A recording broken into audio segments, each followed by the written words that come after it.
আসসালামু আলাইকুম ও রহমতুল্লাহ।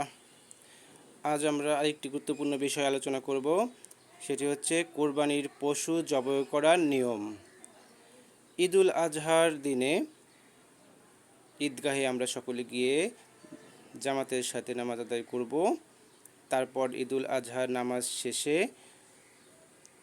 এলাকায় ফিরে কোরবানির পশুকে দক্ষিণ দিকে মাথা দিয়ে পশ্চিমমুখী বা কিবলামুখী করে শোয়াতে হবে।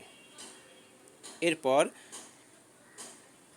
পশুকে ধারালো ছুরি বা অস্ত্র দিয়ে জবাই করবে খুব সাবধানে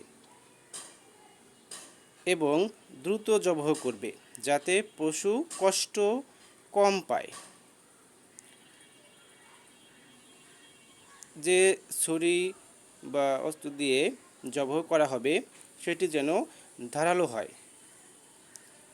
ধারালো হলে পশু কষ্ট কম পায় এবং দ্রুত কোরবানি শেষ করা যায়।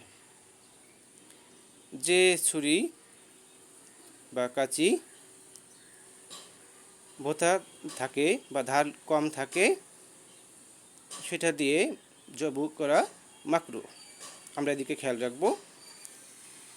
আরও বিস্তারিত জানতে আমরা নিজস্ব এলাকার আলেম ওলামা, মসজিদের ইমাম খতিবের সঙ্গে আলোচনা করব, জেনে নিব, অথবা ইসলামী বই হাদিস কোরআনের তথ্য থেকে জেনে নিব ইনশাআল্লাহ। মহান আল্লাহ তাআলা আমাদের সকলকে পশু জবাহ নিয়ম অনুযায়ী, সুন্নাহ অনুযায়ী একমাত্র আল্লাহর সন্তুষ্টি অর্জনের লক্ষ্যে করার তৌফিক দান করুন। আমিন। আসসালামু আলাইকুম ওয়া রাহমাতুল্লাহ।